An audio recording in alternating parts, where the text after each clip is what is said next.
जय हिंद साथियों। तो आज हम इस वीडियो में करने वाले हैं एक प्रैक्टिस सेट जो कि होगा आपके जीविका के 20 नंबर का सब्जेक्ट कॉम्बिनेशन जिसको बोला जाता है।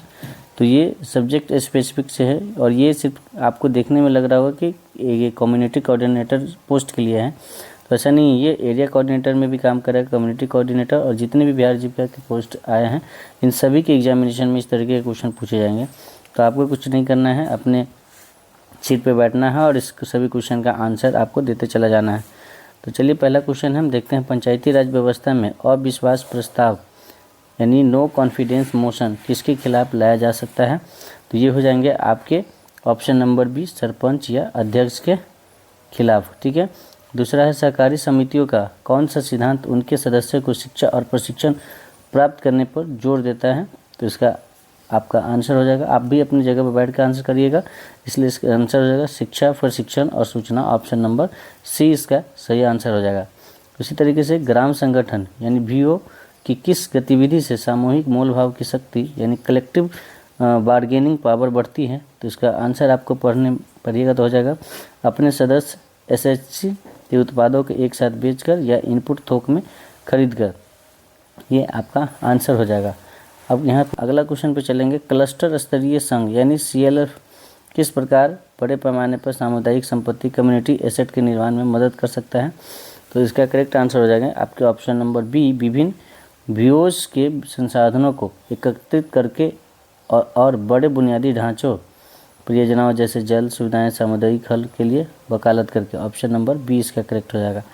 बागवानी फसलों की विशेषता क्या है जो उन्हें निर्यात के लिए आदर्श बनाती है? तो इसका करेक्ट आंसर हो जाएगा ऑप्शन नंबर सी, उच्च मूल्य और विशिष्टता, यानी इसको अधिक मूल्य मिलता है। फार्म आधारित आजीविका में कृषि विविधीकरण एग्रीकल्चरल डाइवर्सिफिकेशन का क्या अर्थ है? तो इसका आंसर चलिए हम देख लेते हैं। ऑप्शन हमारे पास क्या क्या है?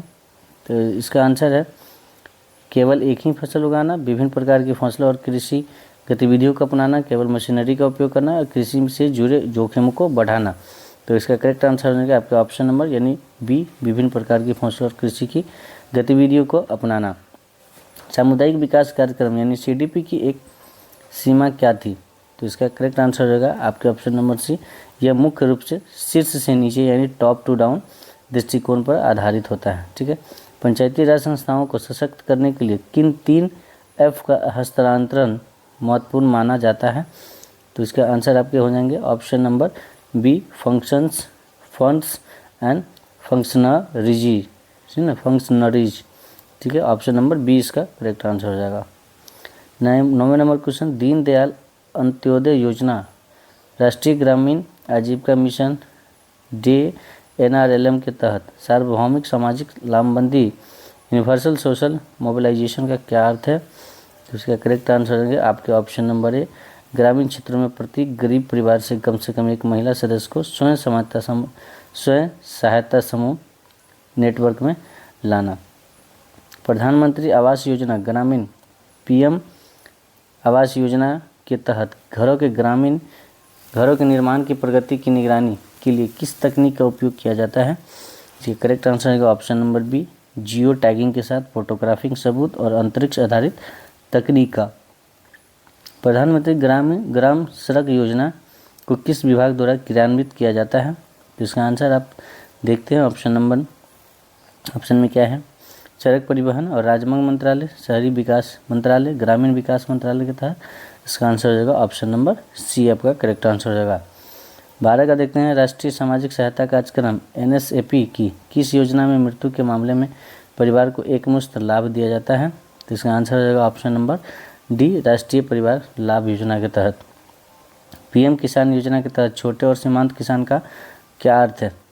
तो PM किसान योजना के तहत छोटे और जो सीमांत किसान का नाम वो हम किसको कहेंगे? वे किसान जिनके पास 2 हेक्टेयर यानी 5 एकड़ तक की खेती योग्य भूमि उपलब्ध है। राष्ट्रीय ग्रामीण विकास योजना के तहत कृषि क्षेत्र में किन लक्ष्यों को प्राप्त करने पर जोर दिया जाता है? तो इसका करेक्ट आंसर रहेगा उत्पादकता वृद्धि, सतत कृषि और किसानों की आय में सुधार। Option number A. बिहार में मुख्यमंत्री बाल सहायता योजना कोविड अनाथों के लिए किस के तहत बच्चों को किस आयु तक लाभ मिलता है? तो ऑप्शन नंबर हो जाएगा सी, 18 वर्ष तक। बिहार मुख्यमंत्री बाल विवाह योजना की रोकथाम योजना का उद्देश्य क्या है? तो इसका आंसर हो जाएगा आपके बाल विवाह को रोकना और जागरूकता बढ़ाना।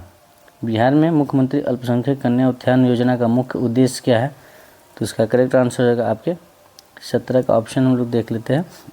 अल्पसंख्यक समुदाय की बालिकाओं की शिक्षा और सशक्तिकरण को बढ़ावा देना, ऑप्शन नंबर ए। बिहार मुख्यमंत्री अनुसूचित जाति जनजाति सिविल सेवा प्रोत्साहन योजना का उद्देश्य क्या है? तो इसका करेक्ट आंसर हो जाएगा ऑप्शन नंबर सी, अनुसूचित जाति और जनजाति के अभ्यर्थियों को सिविल सेवा परीक्षाओं की तैयारी के लिए वित्तीय प्रोत्साहन देना इसका उद्देश्य है। बिहार में मुख्यमंत्री कृषि इनपुट अनुदान योजना का मुख्य उद्देश्य क्या है? इसका आंसर हो जाएगा ऑप्शन नंबर बी। उसके बाद अंतिम क्वेश्चन हमारा, बिहार मुख्यमंत्री पिछड़ा वर्ग एवं अति पिछड़ा वर्ग के लिए मैट्रिक पूर्व छात्रवृत्ति योजना का उद्देश्य क्या है? तो इसका आंसर रहेगा पिछड़ा वर्ग और अति पिछड़ा वर्ग के छात्रों को मैट्रिक पूर्व शिक्षा के लिए छात्रवृत्ति प्रदान करना। तो ये रहे हमारे 20 क्वेश्चन। आप बताइएगा कि आपका कितना क्वेश्चन इसमें से सही हुआ है। बाकी इस तरीके के और भी वीडियो चाहिए तो आप हमें कमेंट करके ज़रूर बताइएगा। मिलते हैं नेक्स्ट वीडियो में, तब तक के लिए आप स्वस्थ रहिए, मस्त रहिए और अपना पढ़ाई में व्यस्त रहिए। Thank you so much. जय हिंद।